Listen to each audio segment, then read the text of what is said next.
Imagine stepping outside your front door and immediately gagging, not because of a garbage truck or a backed-up drain, but because the street itself is an open river of human waste, rotting meat, and whatever your neighbor decided to throw out of their window 10 seconds ago.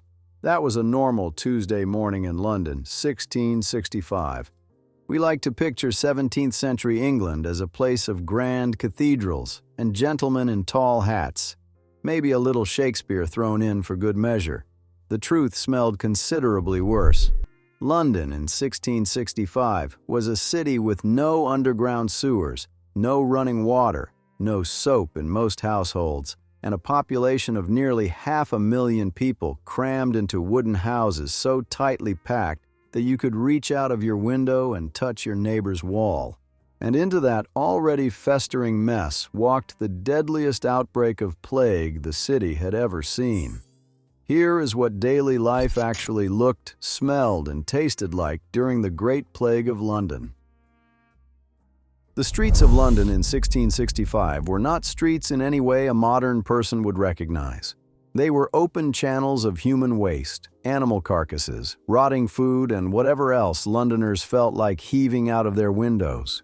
Most households simply dumped their chamber pots into the road below, sometimes with a warning shout of "Gardez-loo," a corruption of the French phrase meaning "watch out for the water," sometimes without any warning at all, which meant that walking through London required not only navigating the mud and filth underfoot, but also keeping one eye on the windows above.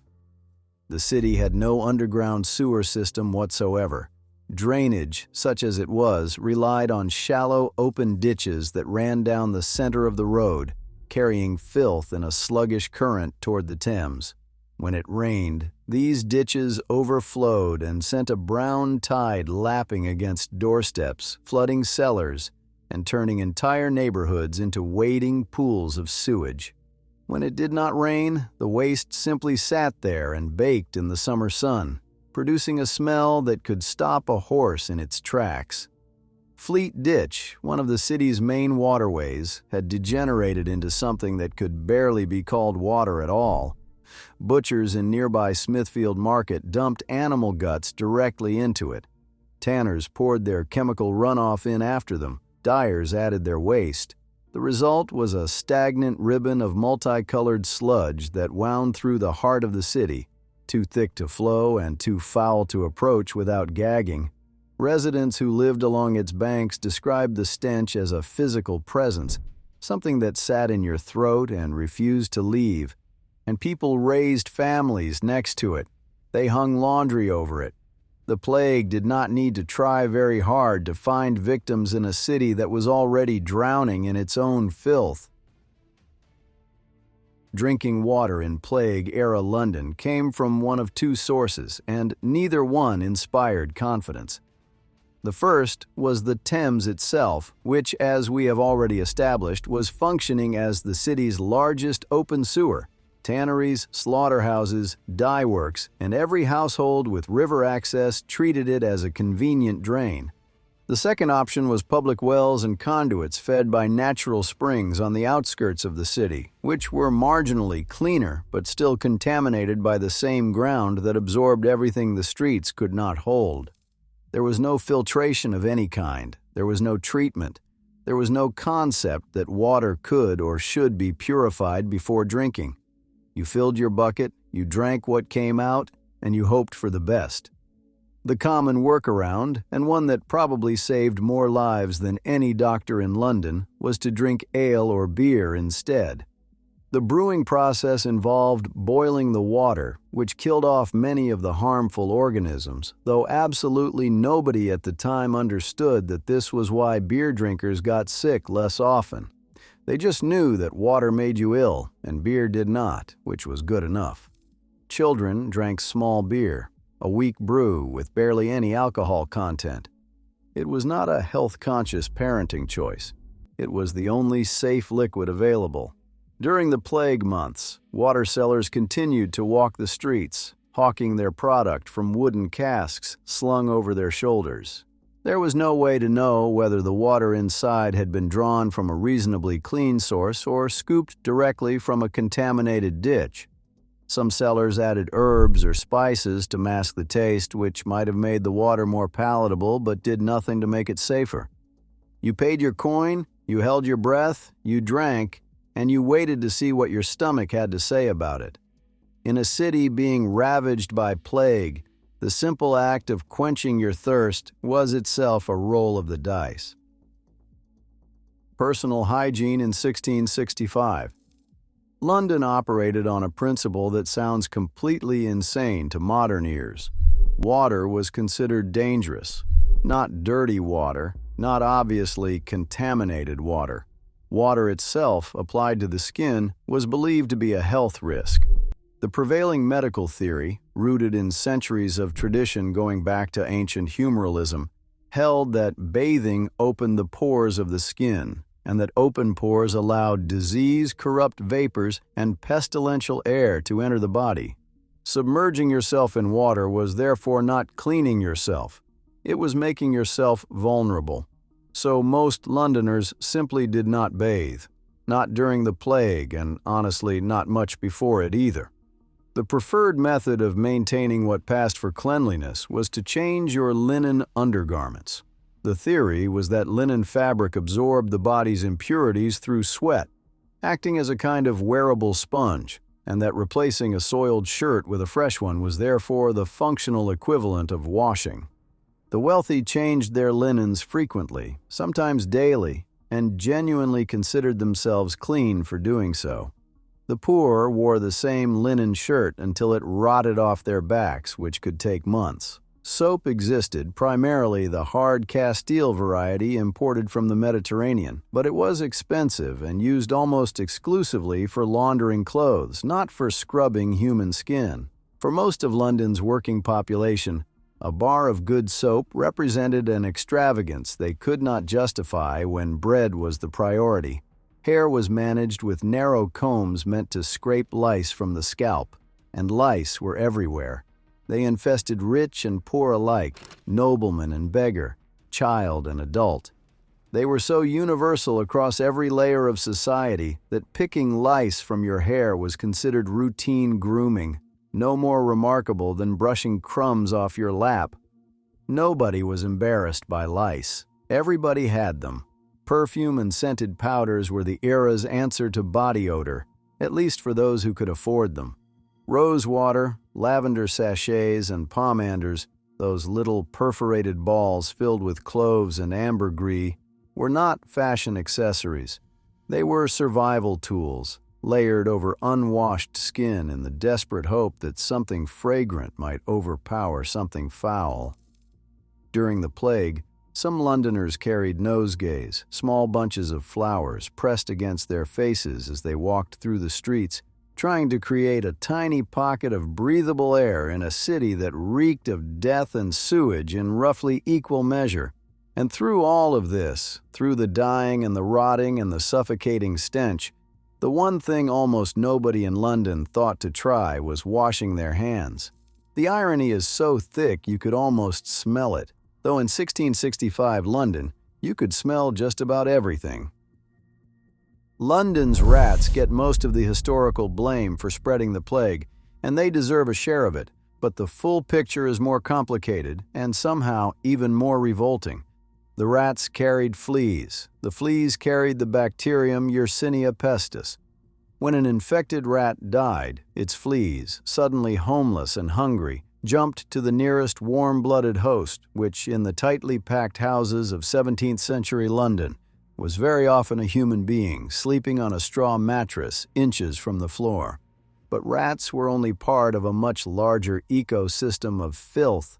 Londoners shared their homes with vermin on a scale that is genuinely hard to comprehend from a modern perspective. Mice gnawed through food stores in the night. Cockroaches carpeted kitchen floors after dark in numbers thick enough to crunch underfoot.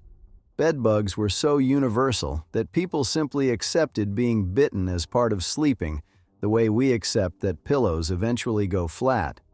The rushes and straw scattered over most household floors were changed infrequently, sometimes only a few times a year, and served as a warm, damp breeding ground for every crawling, biting, burrowing creature imaginable. One contemporary observer described lifting a floor covering in a London home and finding the underside so alive with insects that the matting appeared to ripple and move on its own. Sweet dreams. The plague itself did things to the human body that are genuinely difficult to describe without flinching, even at a distance of 3.5 centuries. It typically began quietly. A dull headache, a sudden and crushing fatigue, a fever that climbed fast and would not break. Then came the swellings. These were the buboes, the symptom that gave bubonic plague its name. Hard, hot lumps, sometimes the size of a hen's egg, sometimes swelling to the size of an apple, that formed wherever the lymph nodes clustered, the groin, the armpits, the sides of the neck. They turned dark purple, then black. They oozed a mixture of pus and blood, and they were excruciatingly painful, so swollen and so tender that the weight of a linen bedsheet felt like a branding iron pressed against the skin. Around the buboes, the skin became mottled with dark blotches that Londoners called plague tokens. These discolorations were essentially a visible death sentence. Once the tokens appeared on the skin, survival was rare, and everyone in the household knew what they meant. The disease moved with a speed that terrified even physicians who had seen it before. A person could feel a twinge of headache over breakfast and be dead before the following sunrise. The body turned black from hemorrhaging beneath the skin, a process called necrosis that gave the plague one of its older names, the Black Death. In the final stages, victims suffered violent and uncontrollable vomiting, relentless diarrhea that left the body hollowed out, and a thirst so overpowering that some patients crawled from their beds to the nearest source of water and died face down in the same gutters they had been avoiding all summer. The smell of a plague victim in the terminal phase was something that contemporaries described in terms usually reserved for rotting animal carcasses. A thick, sickly sweet stench of decay that seeped through walls and under doors. Neighbors learned to recognize it before they heard the crying. Entire families perished together behind locked doors, their bodies sometimes undiscovered for days or weeks, until the stench grew unbearable enough for someone to alert the parish. When searchers finally broke in, the scenes they described were worse than battlefields. Flies blackened every window. The floors were stained with fluids that no amount of scrubbing would remove. The dead lay where they had fallen, sometimes tangled together, sometimes with surviving family members too weak or too ill to move them. And perhaps the cruelest dimension of the plague was the uncertainty. Nobody understood how the disease traveled. Nobody knew why one person sickened and another did not. Every cough from a stranger, every ache in your own joints, every unexplained bruise became a source of paralyzing dread. Londoners lived with that fear every waking hour for the better part of a year, and the fear was entirely justified. The medical treatments available during the Great Plague were, to put it gently, not helpful. Plague doctors, the ones wearing those iconic beaked masks, operated on the theory that the disease was caused by miasma, or poisonous air rising from rotting matter. The long beak of the mask was stuffed with dried flowers, herbs, and camphor, essentially turning it into a portable air freshener strapped to the face. It did absolutely nothing to prevent infection, but it made the doctor look like something out of a nightmare, which at least discouraged patients from asking too many questions. The treatments these physicians prescribed were spectacular in their wrongness. Holding a live chicken or pigeon against the buboes was believed to draw out the plague's poison. Drinking preparations containing mercury was considered a cure. Lancing the swellings with a red-hot iron was thought to release the toxic humors trapped inside, a procedure so agonizing that patients frequently passed out or died from the shock of it.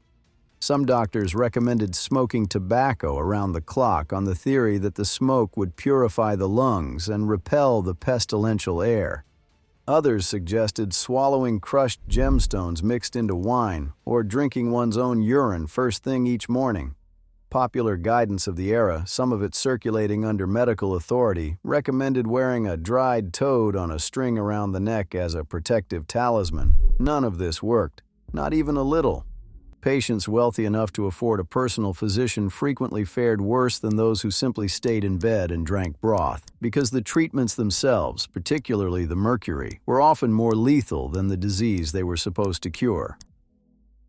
Disposing of the dead became London's most urgent and most horrifying logistical challenge by the peak summer months of 1665. At the worst point of the outbreak, the city was losing well over 1,000 souls per week, and the small parish churchyards that had served London for centuries simply could not absorb the volume. Gravediggers worked around the clock but fell behind almost immediately. Graves were dug shallow because there was no time for anything deeper. Bodies were stacked in layers, 2 and 3 high, barely covered with a thin scraping of earth before the next load arrived. The soil in some churchyards became so saturated with decomposing remains that the ground visibly swelled upward, pushed by the gases of putrefaction forming below the surface. The stench from these overburdened burial grounds traveled for blocks, a heavy, sweet, unmistakable smell of rotting flesh that hung in the air and refused to dissipate even in a breeze. When the churchyards could take no more, the city resorted to mass burial pits. The most notorious was dug at Aldgate, near the eastern edge of the old city wall, where a vast trench was excavated large enough to receive more than 1,000 corpses. Bodies arrived by dead cart, a simple wooden wagon that rolled through the streets after dark, while a bellman walked ahead, ringing a handbell and calling out the words that have echoed through history ever since. "Bring out your dead." The sound of that bell and that voice became the soundtrack of plagued London, drifting through shuttered streets where the living huddled behind locked doors and tried not to listen. Families were expected to carry their own dead to the front step and leave them for collection. Those too ill to lift the bodies or too terrified to touch them sometimes left their deceased relatives inside the house for days until someone from the parish arrived to remove them.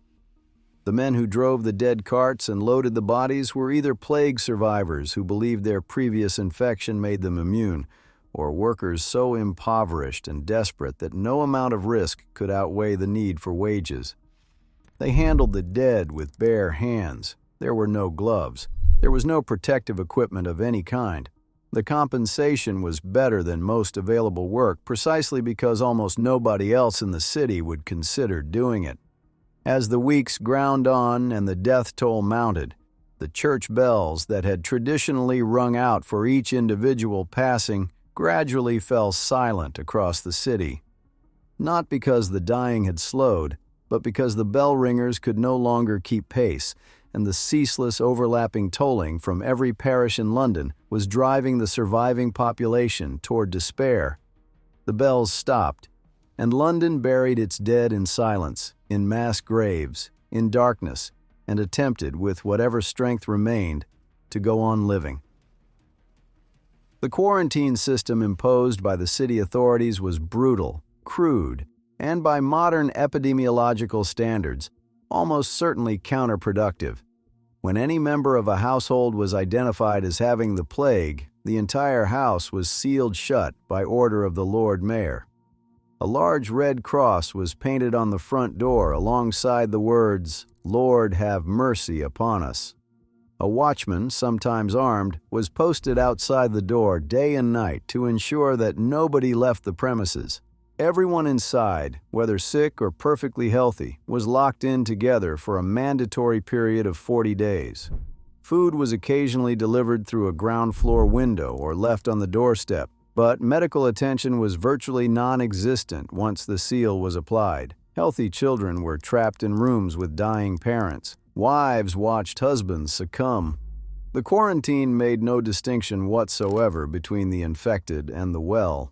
It simply locked every person under that roof inside and waited to see who, if anyone, emerged alive at the end of the 40 days. Some families fought back. They bribed their watchmen with whatever money or valuables they had. They knotted bedsheets together and climbed from upper-story windows under cover of darkness.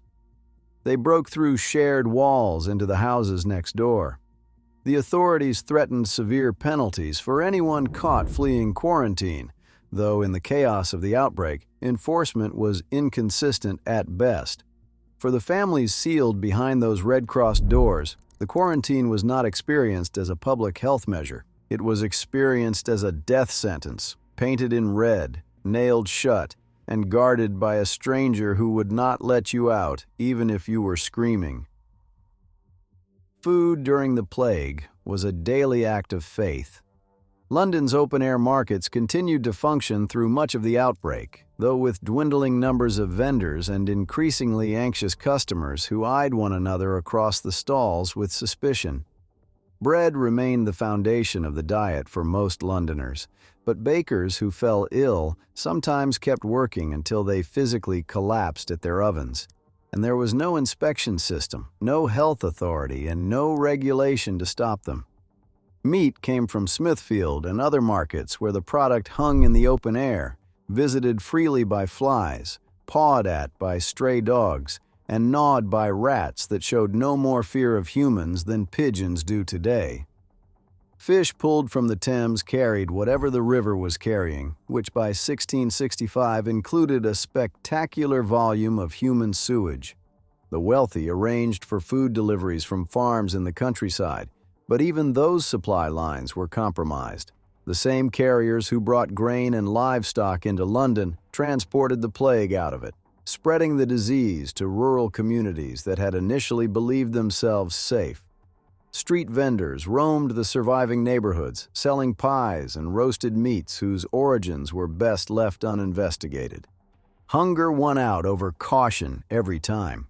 People ate what was available, from wherever they could find it, and tried very hard not to think about the hands that had touched it before theirs. When the plague arrived in force, the rich did what the rich have always done in a crisis.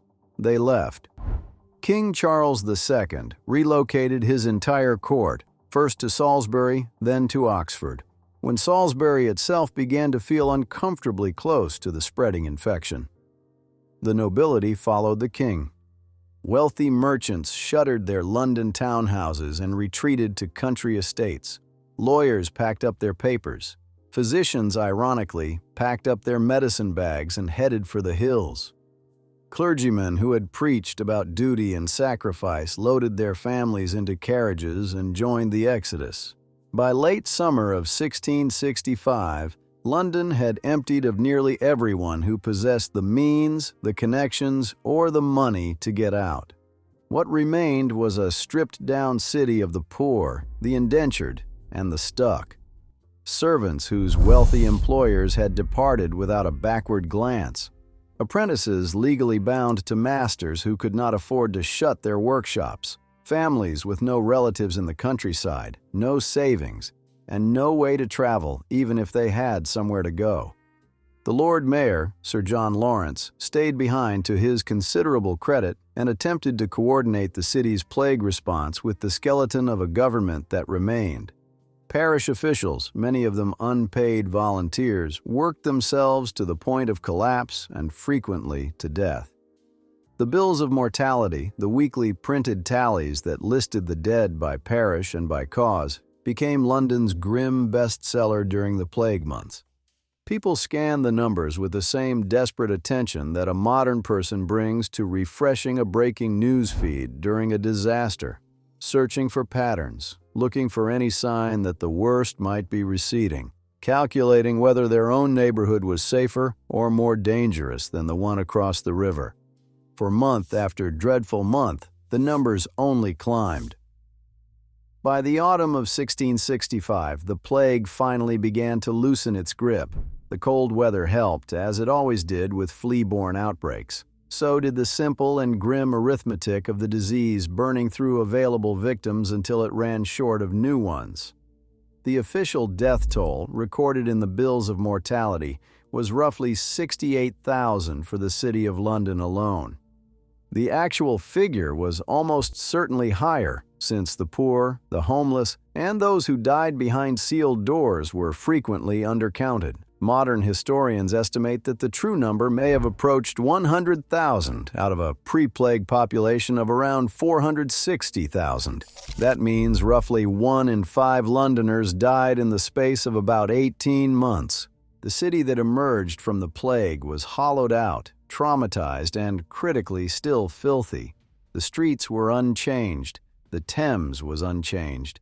The open ditches and the chamber pots and the rats and the unwashed bodies were all exactly as they had been before the first bubo appeared.